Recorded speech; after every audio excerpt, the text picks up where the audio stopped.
Salmo 128, a tradução que eu uso nessa manhã é NVI, ela diz assim: como é feliz quem teme o Senhor, quem anda em seus caminhos. Você comerá do fruto do seu trabalho e será feliz e próspero. Sua mulher será como videira frutífera em sua casa. Seus filhos serão como brotos de oliveira ao redor da sua mesa. Assim será abençoado o homem que teme o Senhor. Que o Senhor o abençoe desde Sião, para que você veja a prosperidade de Jerusalém todos os dias da sua vida, e veja os filhos dos seus filhos. Haja paz em Israel. Vamos orar mais uma vez? Deus e Pai de nosso Senhor Jesus Cristo, nós estamos, Senhor, diante da Tua Palavra. Senhor, fale ao nosso coração. Fale conosco nessa manhã, Senhor. Derrube, Senhor, qualquer tipo de barreira, ó Deus, que possa impedir-nos de ouvir a Tua voz nessa manhã. Que o nosso coração esteja pronto, preparado, Senhor, para a Tua semente, a semente do Teu Evangelho. Faça, ó Deus, com que a Tua palavra brote, germine em nossa vida, para que então venhamos a ser transformados à imagem de Jesus Cristo. Para sermos sal e luz nessa terra e para que todos os povos se alegrem em Ti. Essa é, Senhor, a minha oração nessa manhã, nesse momento, em nome de Jesus. Amém. O tema do meu sermão nessa manhã é a bênção do peregrino.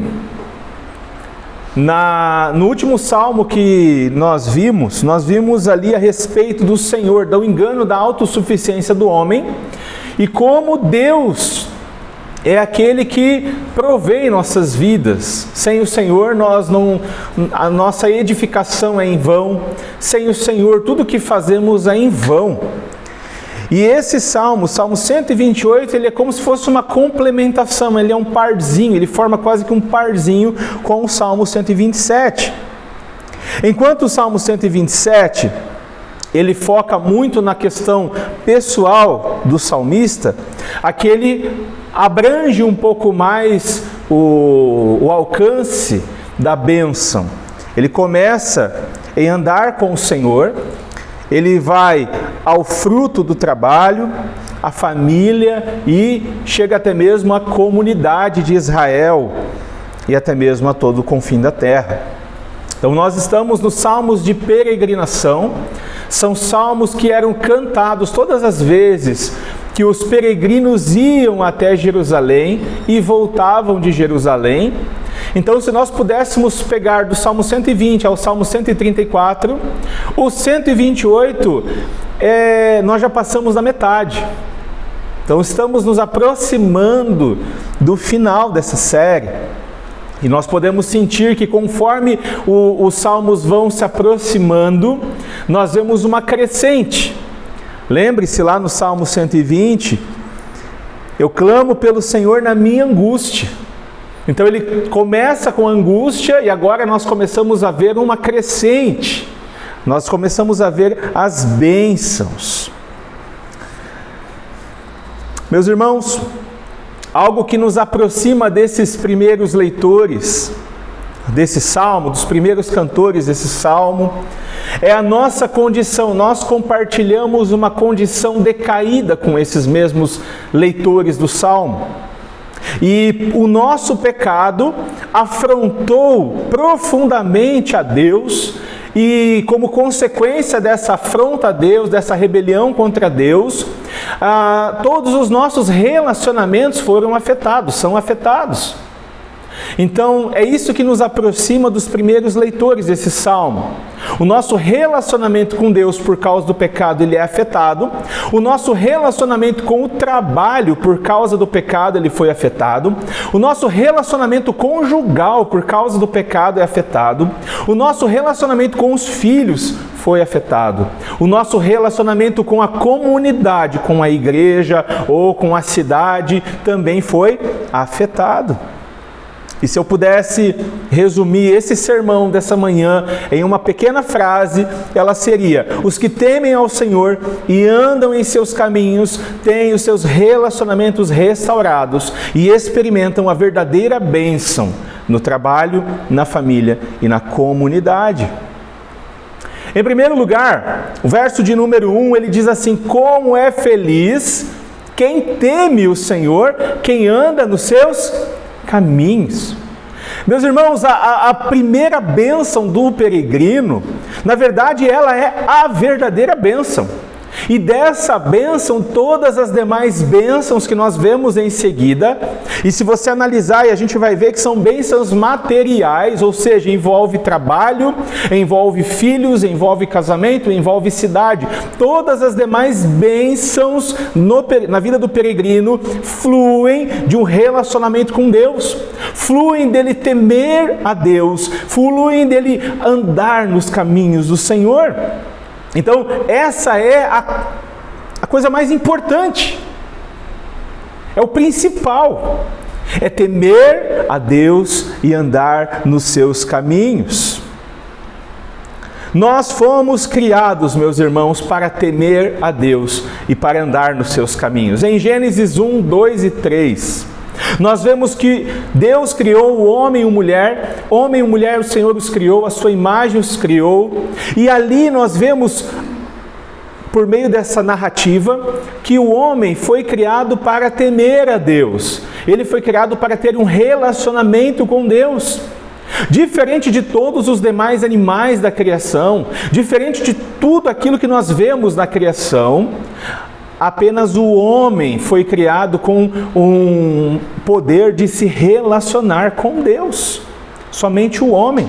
Nenhum outro animal na criação consegue ter o mesmo relacionamento que eu e você podemos ter com Deus. Ao mesmo tempo, se tiver muito sol, quiserem ficar à vontade. Ao mesmo tempo, nós somos os únicos em toda a criação que somos convidados a andar com Deus. O ser humano é a coroa da criação de Deus, vai dizer João Calvino. Mas o que é temer a Deus? O que é andar com Deus? Eu acho que para nós entendermos esse salmo, nós precisamos entender essa questão, essa palavrinha, temer a Deus. O que é temer a Deus? O que é temer a Deus?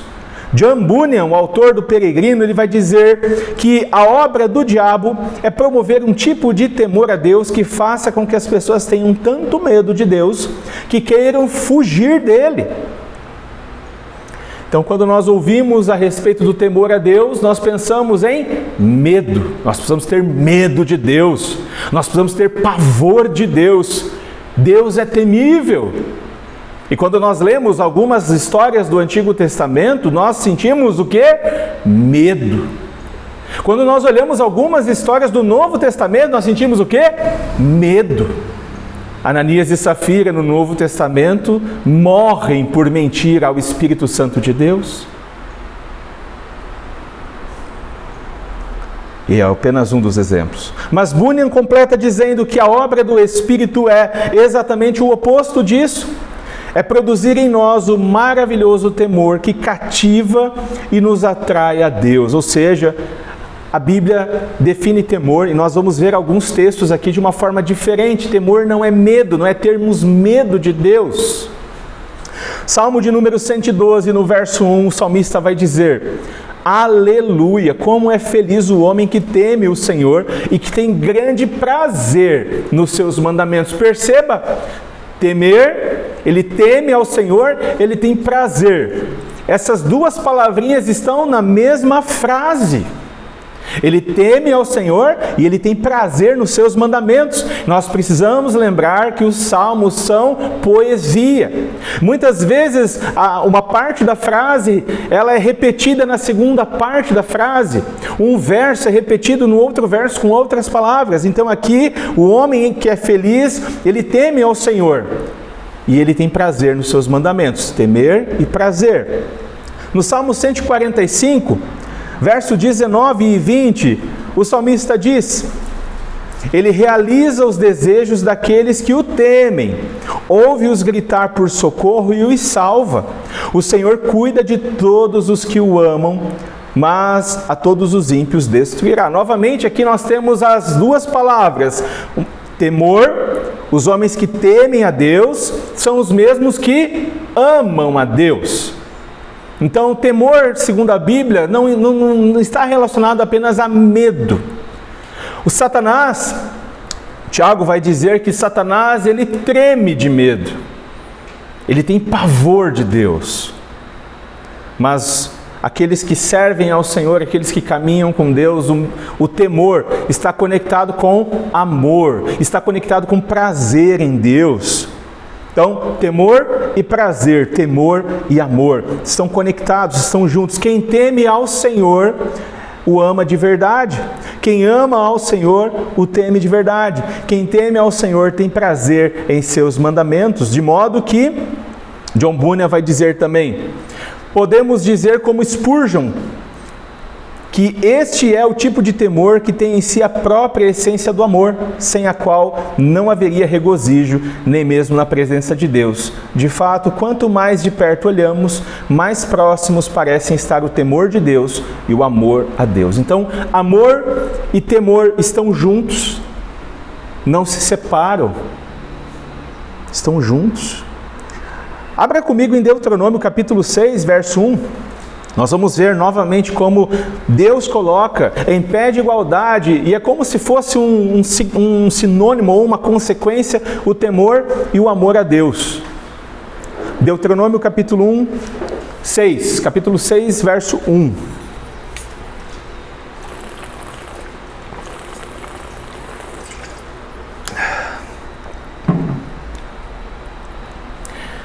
Esta é a lei, isto é, os decretos e ordenanças que o Senhor, o seu Deus, ordenou que eu ensinasse a vocês, para que vocês os cumpram na terra para a qual estão indo, para dela tomar posse.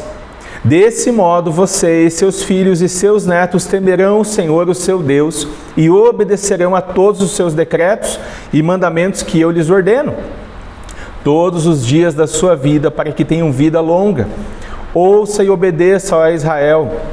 Assim tudo lhe irá bem, e você será muito numeroso, numa terra onde há leite e mel com fartura, como lhe prometeu o Senhor, o Deus dos seus antepassados. Ouça, ó Israel, o Senhor, o nosso Deus, é o único Senhor. Ame o Senhor, o seu Deus, de todo o seu coração, de toda a sua alma e de todas as suas forças. Meus irmãos, sendo assim, o temor de Deus é uma forma de falar sobre a intensidade do amor e prazer dos santos por tudo que Deus é. Temor e amor. Quanto maior o temor que nós temos por Deus, maior é o amor que nós temos por Ele, mais intenso é o amor que nós demonstramos por Ele. O verdadeiro temor de Deus é o verdadeiro amor por Deus. Assim definido, é a resposta certa à revelação que Deus dá de si mesmo em toda a sua plenitude, em toda a sua glória. Então, o verdadeiro temor de Deus é o verdadeiro amor por Deus. Aqueles que temem a Deus andam nos seus caminhos. Aqueles que temem a Deus amam o Senhor de todo o seu coração, de toda a sua alma, com todas as suas forças, de todo o seu entendimento. Mas algo aconteceu no jardim do Éden. Em Gênesis capítulo 2, versos 15 ao 17, a palavra de Deus diz: o Senhor colocou o homem no jardim do Éden para cuidar dele e cultivá-lo. E o Senhor ordenou ao homem: coma livremente de qualquer árvore do jardim, mas não coma da árvore do conhecimento do bem e do mal, porque no dia em que dela comer, certamente você morrerá. Deus colocou Adão no jardim, lhe deu uma esposa, lhe deu todo um jardim, mas o Senhor, conversando com Adão, lhe disse: você pode comer de todas as árvores desse lugar, mas essa árvore, a árvore do conhecimento do bem e do mal, você não pode comer. E no dia em que você comer dessa árvore, você morrerá. De todas as leis que nós vemos antes do pecado, essa é a mais importante. É a única que há uma advertência, a única que poderia fazer com que o ser humano morresse. Mas em Gênesis 3, a partir do verso 1, nós vemos que não durou muito tempo. Ora, a serpente era o mais astuto de todos os animais selvagens que o Senhor Deus tinha feito. E ele perguntou à mulher: foi isso mesmo que Deus disse? Não comam de nenhum fruto das árvores do jardim? Respondeu a mulher à serpente: podemos comer do fruto das árvores do jardim, mas Deus disse: não comam do fruto da árvore que está no meio do jardim, nem toquem nele, do contrário vocês morrerão. Disse a serpente à mulher: certamente não morrerão. Deus sabe que no dia em que dele comerem, seus olhos se abrirão, e vocês, como Deus, serão conhecedores do bem e do mal. Quando a mulher viu que a árvore parecia agradável ao paladar, era atraente aos olhos, e além disso desejável para dela se obter discernimento, tomou do seu fruto, comeu e deu ao seu marido, que também comeu. Os olhos dos dois se abriram e perceberam que estavam nus. Então juntaram folhas de figueira para cobrir-se. Aqui nós temos o relato da queda. O momento exato na história humana em que o ser humano se rebelou contra Deus. Em que o ser humano afrontou o Senhor nosso Deus de uma forma absurdamente tremenda. Então, após cometer o pecado, após se desviar do caminho do Senhor, Adão tenta resolver o seu pecado com o quê? Folhas de figueira. Ele tenta resolver o seu pecado de uma forma que não tem como resolver. Eles amaram mais a si mesmo do que a Deus. Eles deram ouvidos a Satanás, ao invés de ouvir a voz do Senhor. Eles deixaram de temer a Deus e de amá-lo corretamente. Eles deram as costas ao Senhor e deixaram de andar nos seus caminhos. Por causa do pecado, o ser humano passou a ter então medo, mas o medo pecaminoso de Deus. Olha que coisa interessante. Deus criou todo um mundo, todo o universo. Deu de bandeja para nós, para os seres humanos, para Adão e Eva. Ou seja, tudo que Deus fez não foi condicionado ao ser humano retribuir alguma coisa em troca. Não, primeiro Deus fez. Depois o Senhor colocou ali a sua lei.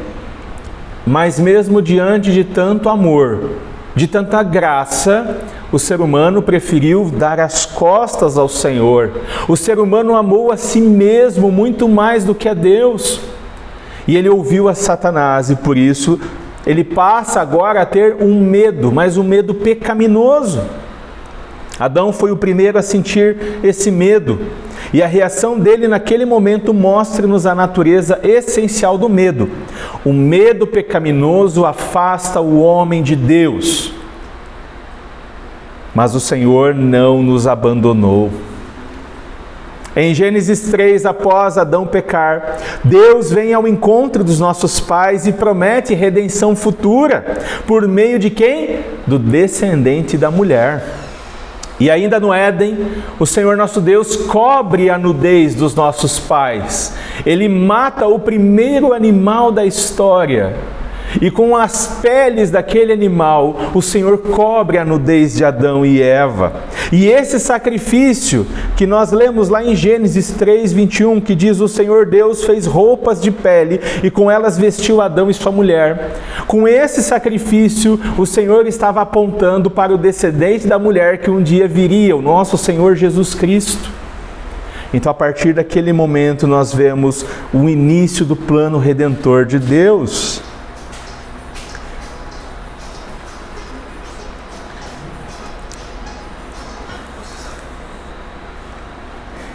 Em Jeremias capítulo 32, versos 38 ao 40, a palavra de Deus vai dizer, muito tempo depois do pecado, o Senhor vai dizer para o seu povo: eles serão o meu povo e eu serei o seu Deus. Darei a eles um só pensamento e uma só conduta para que me temam durante toda a sua vida, para o seu próprio bem e o de seus filhos e descendentes. Farei com eles uma aliança permanente, jamais deixarei de fazer o bem a eles, e farei com que me temam de coração, para que jamais se desviem de mim. O Senhor Jesus Cristo temeu perfeitamente ao Pai. E ele andou de forma perfeita em todos os caminhos de Deus. Ele obedeceu plenamente à lei de Deus. Todo o Antigo Testamento, toda a lei moral, o Senhor Jesus obedeceu. E além disso, ele cumpre com perfeição o plano redentor do Senhor, para que nós pudéssemos então ser reconciliados por meio de sua vida, morte e ressurreição. O Senhor Jesus cumpre plenamente, obedece plenamente o seu Pai, para que nós pudéssemos então ser reconciliados com Deus e andar e voltar a andar nos caminhos do Senhor. E agora todo aquele que o recebe em sua vida, recebe junto um novo coração. Ele nasce de novo, conforme prometido nas Escrituras Sagradas. Meus irmãos, temer a Deus corretamente faz parte da natureza do novo coração que nós recebemos de Deus. Aqueles que recebem um novo coração, aqueles que nascem de novo, eles recebem também um temor de Deus. Eles passam a amar o Senhor também de forma correta, eles passam a aprender a amar o Senhor, de modo que o fruto do Espírito, que Paulo vai dizer em Gálatas, é precisamente o caráter que brota de um coração temente a Deus. Amor, alegria, paz, longanimidade, benignidade, bondade, fidelidade, mansidão, domínio próprio, são evidências da encarnação do temor a Deus em nossa vida. O temor correto, meus irmãos, está no cerne da santidade, fazendo diferença entre o desempenho hipócrita e o conhecimento genuíno de Deus. E a pergunta que eu faço nessa manhã é: será que nós estamos com medo de Deus, como Adão e Eva? Ou será que o nosso coração foi transformado por Deus, nós recebemos um novo coração e agora nós o amamos corretamente, nós o amamos com todas as nossas forças, com todo o nosso ser, nós o desejamos de todo o nosso coração? E por causa disso a nossa vida é transformada.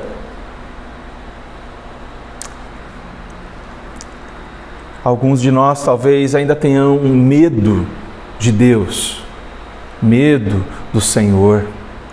Mas essa manhã o Senhor nos convida não a ter medo dele, mas a amá-lo profundamente. E como que eu posso amar a Deus? Conhecendo quem Deus é, conhecendo o que Ele fez por você e por mim.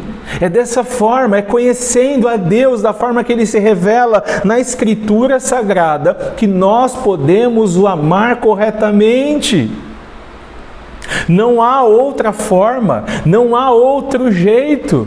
Nós precisamos pedir: Senhor, abre os meus olhos e o meu coração para que eu possa amá-lo corretamente, porque o verdadeiro amor lança fora todo medo.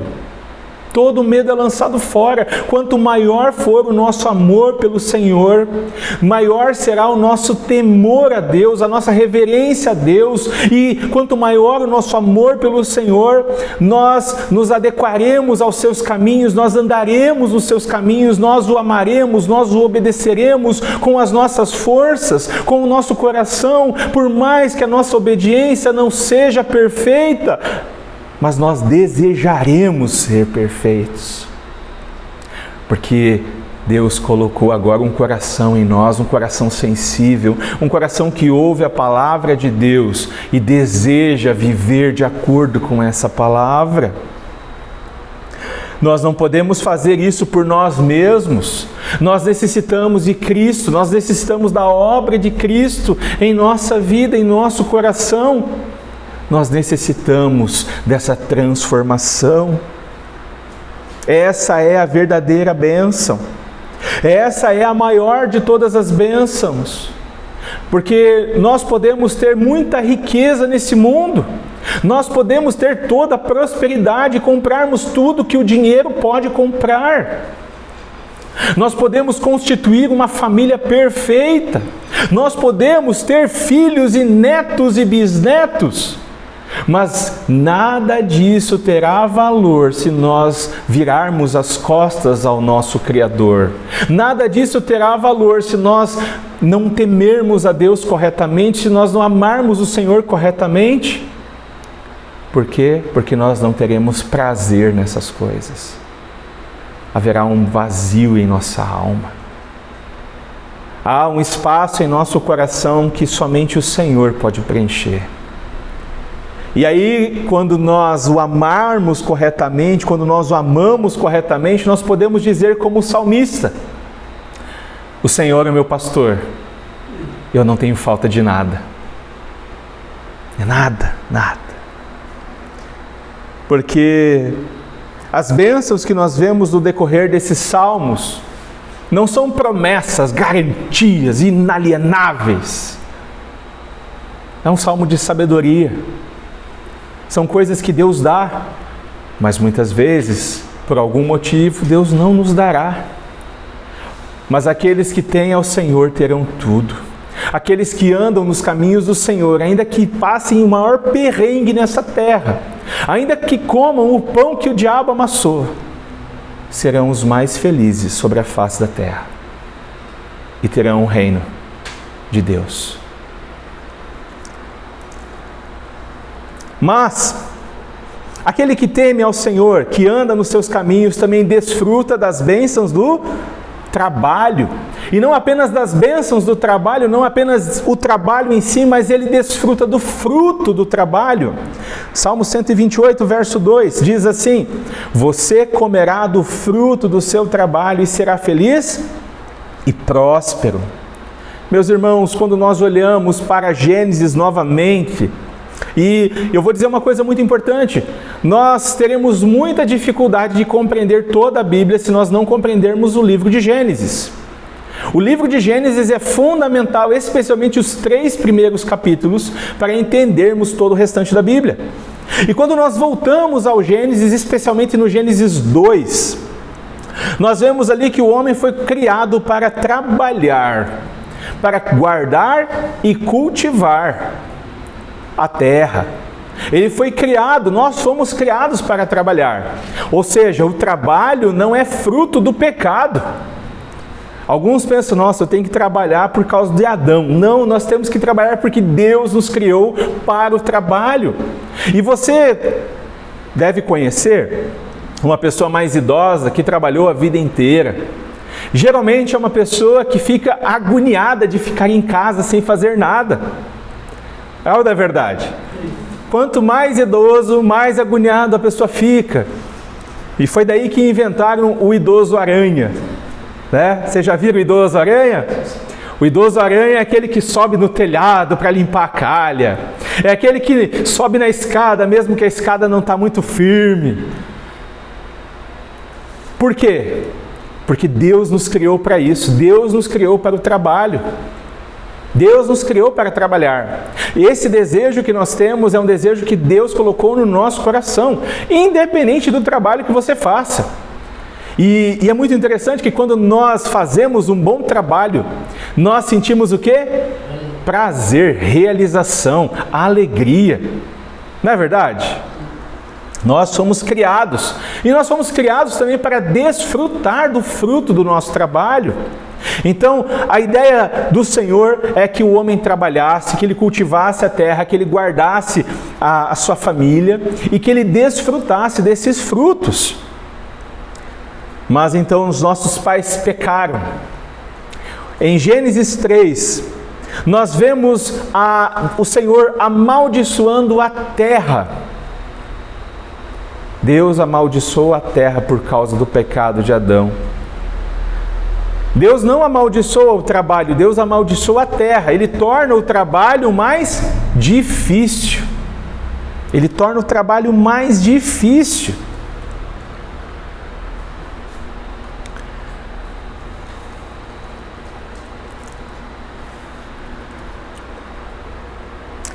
De modo que o homem vai ter que trabalhar muito, vai comer do suor do seu rosto. A terra vai dar espinhos e abrolhos. Você já tentou plantar alguma coisa? Já, né? Vem só aquela flor bonita, aquela fruta bela e gostosa? Não! O capim nasce, que é uma beleza. o pecado afetou profundamente o nosso trabalho e transformou o nosso trabalho num fardo. Uma das coisas mais interessantes que eu descobri, conversando com diversas pessoas, é que não importa o trabalho que você desempenha, não importa se você é professor, se você é vendedor, se você é atendente, se você é contador, se você é vendedor, padeiro, ou se você é um gerente de uma multinacional, não importa. Não importa o valor que você ganha como salário. Existe algo que todos nós compartilhamos, que nós temos em comum. E eu vou dizer mais, não importa como pastor, se eu sou pastor de uma igreja pequena, ou se eu sou um pastor de uma igreja gigante. Qual é a dificuldade que nós compartilhamos? Todo trabalho é difícil. Todo trabalho tem as suas dificuldades. Todo trabalho envolve sofrimento, sangue, suor, lágrimas. Todo trabalho. Todo trabalho vai ter um cliente muito chato. Todo trabalho vai ter uma pessoa que depende desse trabalho muito complicada. Todo trabalho, muitas vezes, vai fazer com que a gente venha questionar: será que vale a pena continuar nesse trabalho? E às vezes a gente pensa que, não, se eu sair desse trabalho e eu for para aquele outro trabalho, nossa, minha vida vai melhorar muito.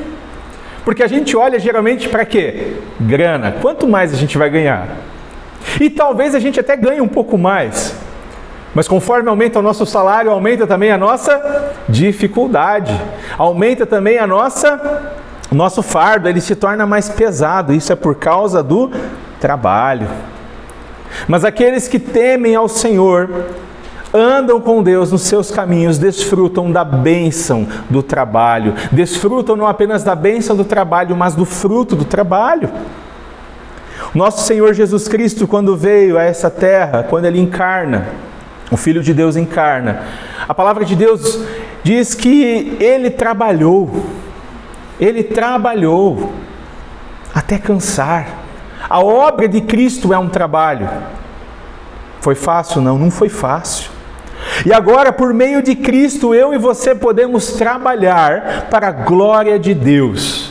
Agora, por meio de Cristo, eu e você encontramos um propósito naquilo que nós fazemos. Por meio de Cristo, o trabalho das nossas mãos não fica mais fácil. Deus não vem facilitar o nosso trabalho. Deus nos mostra o propósito, ou seja, trabalhar para a glória de Deus. De modo que quer seja um professor, um vendedor, um padeiro, um pastor, o que fazemos deve ser feito para a glória de Deus. E quando nós tememos ao Senhor e andamos nos seus caminhos, nós também podemos desfrutar das alegrias, dos frutos do trabalho das nossas mãos. Deus, Ele nos abençoa com frutos.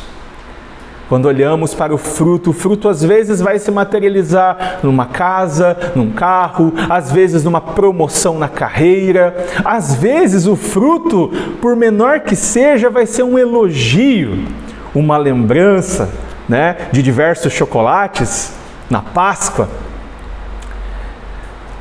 Gente, isso é um fruto maravilhoso e enche a gente de alegria. E é o Senhor que faz com que nós venhamos a ter esses frutos. E talvez você fale assim: não, mas eu ainda não estou vendo esse propósito, eu ainda não estou tendo esses frutos. É verdade, às vezes o Senhor nos trata de uma forma que a gente não entende. Você lembra de Jó? Homem íntegro, temente a Deus e que se desviava do mal. E o que aconteceu com Jó? Satanás chegou para o Senhor e falou: Jó te serve, Jó te teme, porque você dá tudo o que ele quer. Porque ele tem tudo o que ele precisa. Ele tem família, ele tem trabalho, ele tem filhos, ele tem prosperidade. Então o Senhor falou para Satanás: está vendo esse meu servo Jó? Faça o que você quiser com ele, mas não o mate. Então Jó, de um momento para o outro, perdeu tudo. Ele perdeu sua família. ele perdeu os seus bens, a sua riqueza, ele perdeu todos os seus filhos, ele ficou enfermo, de modo que ele precisava tirar as úlceras com telha, com caco de telha. Ele perdeu tudo, ele ficou na miséria, na completa miséria. E aí tinha os amigos de Jó, para piorar a situação, que não entenderam o que estava acontecendo com Jó. A própria esposa de Jó, antes disso, no começo, ela vai dizer: amaldiçoa teu Deus e morra. Na nossa Bíblia não vai estar assim, nos originais vai estar: abençoa teu Deus e morra. Mas a ideia, e é por isso que os tradutores vão colocar amaldiçoa o teu Deus e morra, é porque essa é a ideia. E Jó em nenhum momento amaldiçoou o Senhor. Jó em nenhum momento se rebelou contra o Senhor. Os seus amigos diziam: Jó, você está em pecado. Você está vivendo nessa miséria porque você está em pecado. Você está vivendo nessa situação doente porque você está em pecado. O que você fez, Jó? Qual é o seu pecado? Mas Jó não estava em pecado. Um tempo depois, o Senhor restitui a sorte de Jó. E ele tem novamente uma família, ele tem muito mais riquezas e ele tem muito mais filhos. Então, meus irmãos, Deus, quando nós temos o Senhor, quando nós temos Deus ao nosso lado, quando nós caminhamos com o Senhor, quando nós o amamos, nós temos tudo. E Ele nos ajuda, inclusive, a passar por esses momentos difíceis. Porque nem sempre a nossa vida vai ser uma vida em que nós vamos subir na carreira. Haverá momentos em que da noite para o dia nós vamos perder tudo. A pergunta que fica é: se nesse momento, se amanhã você acordasse com a notícia: perdi tudo, não tenho mais emprego, não tenho mais casa, não tenho mais dinheiro, o banco confiscou todo o meu dinheiro, como é que eu e você, como é que nós reagiríamos diante disso? Por isso que eu falo que aqueles que temem ao Senhor, aqueles que amam verdadeiramente a Deus e que andam em seus caminhos, mesmo quando perdem tudo, ficam em paz, ficam firmes no Senhor, porque eles sabem que o Senhor é aquele que cuida em todos os momentos. Em Cristo.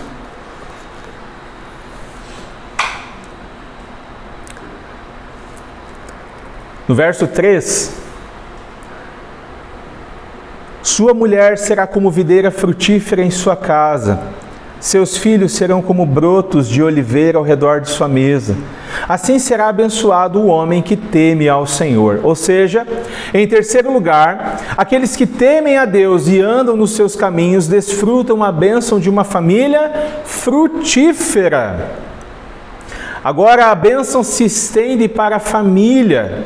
A mulher, ela é a videira frutífera. Os filhos são os brotos da oliveira ao redor da sua mesa. A oliveira, você já viu uma oliveira pessoalmente? Já viu, né, Thaline? Esteve em Israel, trouxe lá uns litros de azeite também para distribuir. Vamos fazer aquele almoço. A oliveira, conforme ela vai envelhecendo, brotos vão nascendo e vão se enrolando ao redor dela.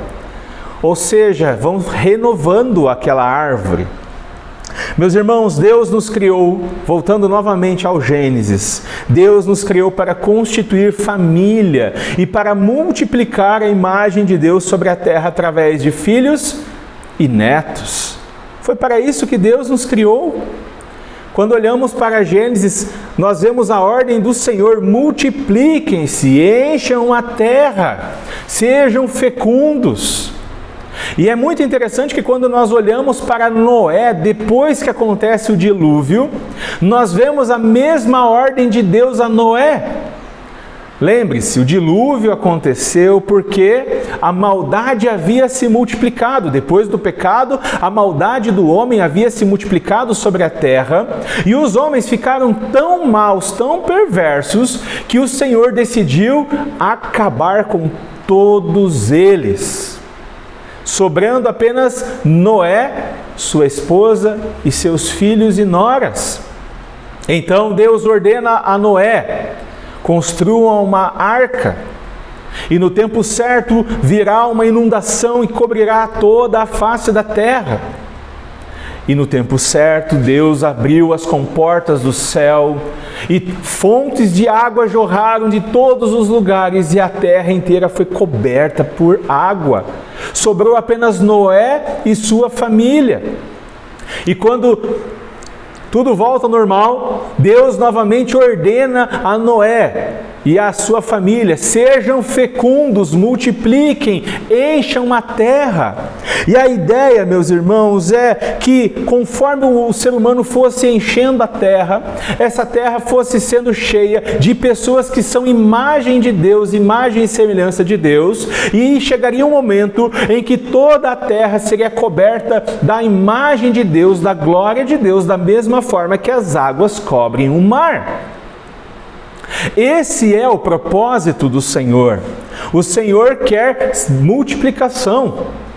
Então, constituição de família é algo de Deus para nós, a família é algo de Deus.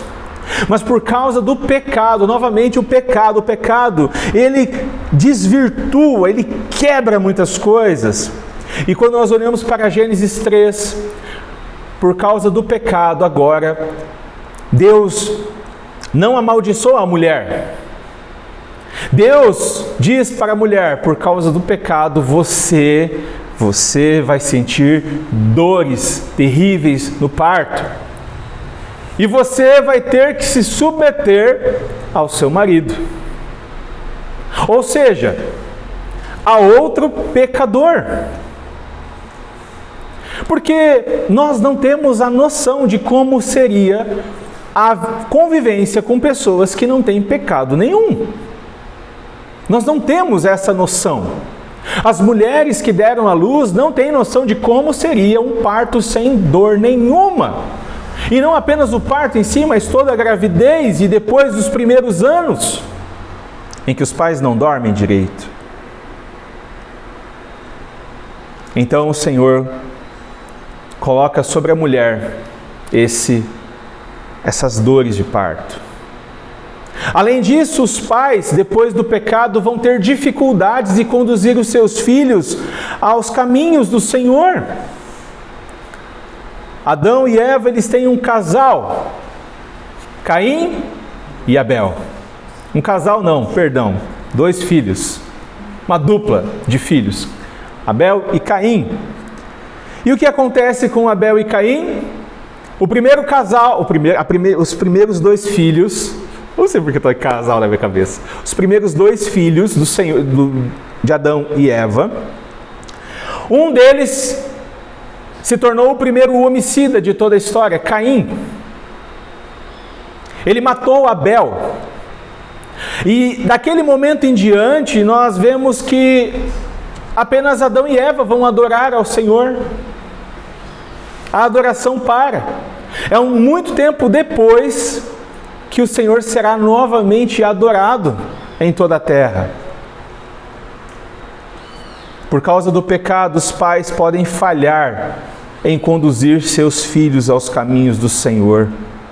E é o que nós vemos muitas vezes hoje em dia, quantos pais que são homens e mulheres de Deus, mas que mesmo assim falharam em ensinar seus filhos no caminho do Senhor. Fizeram de tudo, se esforçaram de forma muito grande, mas mesmo assim os seus filhos não temem ao Senhor, não andam nos caminhos de Deus. O pastor John Piper é um exemplo. John Piper tem um filho que se desviou dos caminhos do Senhor e é um completo ateu. Então, meus irmãos, ter filhos, mesmo que você se esforce o máximo na educação deles, na educação cristã, mesmo que você se esforce ao máximo para conduzi-los aos caminhos de Deus, em última instância, é o Senhor quem vai convertê-lo, é o Senhor quem vai salvá-lo. Uma coisa não anula a outra. Há necessidade de ensiná-lo nos caminhos do Senhor, há necessidade de discipulá-lo. E é por isso, por exemplo, que em nossa igreja nós priorizamos que as crianças participem do culto, para que elas vejam pai e mãe cultuando ao Senhor. Elas talvez não vão entender o que está acontecendo, o que o pastor está falando, o que está sendo cantado, mas isso não importa. Elas vão ver o pai e a mãe adorando ao Senhor, e elas vão aprender pela imitação a adorar o Senhor. É por causa do pecado também que nem todos vão experimentar a bênção de constituir uma família ou a bênção de ter filhos. Depois do pecado, nós encontramos algumas pessoas na Bíblia que não tiveram filhos, ou que tiveram filhos por meio de milagre. E nós conhecemos pessoas, irmãos e irmãs em Cristo, que não tiveram a bênção de constituir uma família, de casar. Isso é por causa do pecado de Adão. E está tudo bem, meus irmãos. E está tudo bem. Porque em Cristo nós encontramos uma família. Em Cristo. Em Cristo o amor do marido para a mulher, da mulher para o marido é transformado. Em Cristo, os pais são capacitados a conduzir seus filhos nos caminhos do Senhor. Ou seja, em Cristo nós temos força, encorajamento e certeza de que Deus fará a sua vontade. Mas ao mesmo tempo que eu preciso ensinar os meus filhos quem é Jesus e o que Ele fez por mim e o que Ele fez por ele. E aqueles que não possuem família, que não constituíram família, melhor dizendo, encontram em Cristo e na igreja uma família. A igreja é a família. Nós vamos morrer um dia. O laço que nós temos de casamento, ele termina na morte. Nós não seremos marido e mulher lá na eternidade. Mas o laço que nós temos em Cristo é o laço mais poderoso que existe, porque é um laço que existirá na eternidade. Em Cristo nós temos uma família. Em Cristo nós temos o Pai. E em Cristo nós somos realizados, mesmo que não tenhamos todas as bênçãos que nós desejamos. Nós temos Cristo, nós temos tudo. Por fim, verso 5. Que o Senhor o abençoe desde Sião, para que você veja a prosperidade de Jerusalém todos os dias da sua vida, e veja os filhos dos seus filhos, haja paz em Israel. Aqueles que temem ao Senhor e andam em seus caminhos são instrumentos de transformação na comunidade. O Salmo ele pode ser dividido em duas partes. Essa aqui é a segunda parte, o verso 5 e 6 é a segunda parte do Salmo e é uma oração. Então aqui o salmista está orando ao Senhor, impetrando uma bênção, quase como a bênção araônica, né? Que o Senhor o abençoe desde Sião. Nos lembra daquela oração de Arão, que o Senhor te abençoe e te guarde. Então, o relacionamento do homem com Deus, ele foi feito para refletir também na comunidade em que esse homem está inserido. Voltemos novamente ao jardim do Éden antes do pecado. Deus criou o ser humano para viver em harmonia com sua criação. Deus criou o ser humano para viver de uma forma que a criação fosse preservada e abençoada por meio do ser humano. A ideia, a ordem de Deus é cultivar e guardar, e não abusar e destruir. Mas o que aconteceu? O pecado, novamente o pecado, atingiu a nossa vida em sociedade, atingiu a nossa relação com o mundo, atingiu a nossa relação com a comunidade que estamos ao redor, atingiu a relação que nós temos com até mesmo a comunidade de fé, com a igreja. Não fosse o pecado, o mundo seria muito melhor. Muito melhor. Nessa oração, o salmista pede que Deus abençoe o peregrino desde Sião, pedindo que ele veja prosperidade. Naquele tempo também, uma das coisas muito importantes era a cidade ter prosperidade. A cidade, quando a cidade prospera, os moradores da cidade também prosperam. Ele pede que O peregrino veja os seus netos. Aqueles que têm netos, é uma bênção os netos. É a alegria do vovô, da vovó. Mesmo que seja uma vovó postiça. Em Cristo, meus irmãos, a bênção de Deus transborda para a igreja e transforma a comunidade em que nós estamos inseridos. É em Cristo nossa relação com Deus, com nossa família, com a igreja e com a comunidade que nós vivemos, ela é transformada, ela é impactada. Aqueles que temem a Deus, que amam o Senhor corretamente, que andam nos seus caminhos, eles carregam dentro de si esse amor também pela criação, pela sociedade. Eles trabalham pelo bem da sociedade. Eles preservam, eles cultivam, eles guardam. Em Cristo nós somos chamados a fazer isso também. A que a bênção transborde, tanto para a igreja quanto para a cidade. Meus irmãos, concluindo, essa é a bênção do peregrino. A coisa mais importante e que depende de todas as bênçãos é o nosso relacionamento com Deus. É amar ao Senhor de forma correta e andar nos seus caminhos.